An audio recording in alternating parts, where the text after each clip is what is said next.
Aloha, Sophia et Louis. Hi Zoé. Bonjour la famille les amis. Alors aujourd'hui on est dimanche le 8 août. En passant, c'est l'anniversaire de notre neveu Victor et l'anniversaire de mariage d'Isabelle et de Marc-André. Bon anniversaire vous trois. Alors Marc, où sommes-nous? Nous sommes ancrés juste devant l'île McNutt que vous voyez derrière. C'est à l'embouchure de la baie de Shelburne, en Nouvelle-Écosse encore. Et pourquoi on est ici? On est ici parce que ici, c'est à peu près le point le plus au sud-ouest de la péninsule de la Nouvelle-Écosse. Le dernier point avant d'entrer aux États-Unis, mais malheureusement, la frontière américaine n'est pas ouverte aux Canadiens par bateau. Ouais, mardi, quand on est arrivé à Shelburne, on a quand même appelé les douanes américaines pour s'assurer avant de faire la traversée qu'ils nous accepteraient. Puis on s'est fait répondre que non, seulement les Canadiens arrivant par avion étaient acceptés. Alors, on est ici, on attend. On a vu dans les médias que la Maison-Blanche semblerait travaillerait présentement pour un plan d'ouverture. Donc, on va voir d'ici là. Qu'est-ce qui se passe? On a encore environ 1 mois et demi pour, comme fenêtre avant d'avoir à traverser, avant que l'automne-l'hiver nous rattrape. Par la suite, il faudra peut-être regarder d'autres options. Si on peut traverser plus au sud directement, vers le Massachusetts ou quelque chose comme ça. Puis même si c'est plus tard, début novembre, fin octobre, on peut même envisager passer directement aux Bermudes. Mais ça, c'est un peu plus compliqué. C'est un autre style de nave. Je ne sais pas si on a l'expérience pour ça ou non. En tout cas, on verra. Ouais, on verra. On espère d'ici là.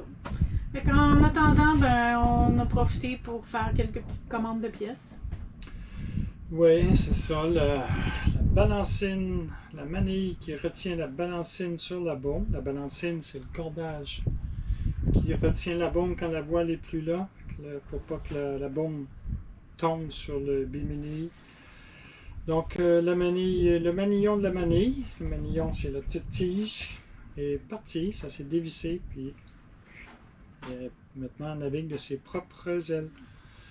Puis, donc, ça a changé, je l'ai commandé. Ça devrait arriver à la fin de la semaine, j'imagine. Aussi, il y a du travail sur je me suis patenté une retenue de baume. J'avais besoin des anneaux de basse friction, des cordages, toutes des belles affaires. Gaspiller un peu d'argent dans les magasins de voile. Aussi, notre Bimini a souffert, il commence à être vieux. C'est le vinyle, c'est transparent, mais avec les UV, la chaleur, le froid et tout ça, ça devient cassant avec le temps, moins transparent aussi, tout rayé. Puis là, il y en a 2 en arrière qui sont cassés. 2 panneaux dont les vinyles sont tout cassés.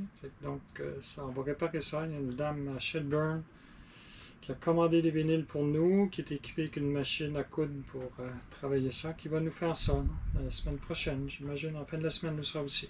Ouais. En tout cas, on a été vraiment bien reçus par le Yacht Club de Shelburne, vraiment un personnel attentionné qui est là pour vraiment répondre à nos besoins. Puis, ils ont plein d'activités d'organiser, des barbecues, des 5 à 7. On a raconté plusieurs membres. Alors, c'était quand même bien intéressant. Puis, en attendant, on se promène, on visite les plages, les îles. Aujourd'hui, on a marché sur l'île McNutt, 11 km. On a perdu un petit peu l'habitude de marcher. On commence à avoir des beaux bras, mais les jambes, c'est moins bon. Ouais. Donc, on a marché 11 km. On était fatigué un petit peu, mais c'était plaisant. Il y a des belles plages partout ici, dans ce coin-ci de la péninsule. C'est plein de belles plages partout. Juste l'autre côté, hier, on était sur un ancrage de l'autre côté. On n'est pas descendu, mais il y avait une belle plage de peut-être 1 kilomètre là aussi. C'est ce qu'on fait pour le moment. Alors, on attend. C'est ça pour le moment. Oui. Alors, portez-vous bien. Portez-vous bien. À bientôt. Bisous, bisous. Bisous.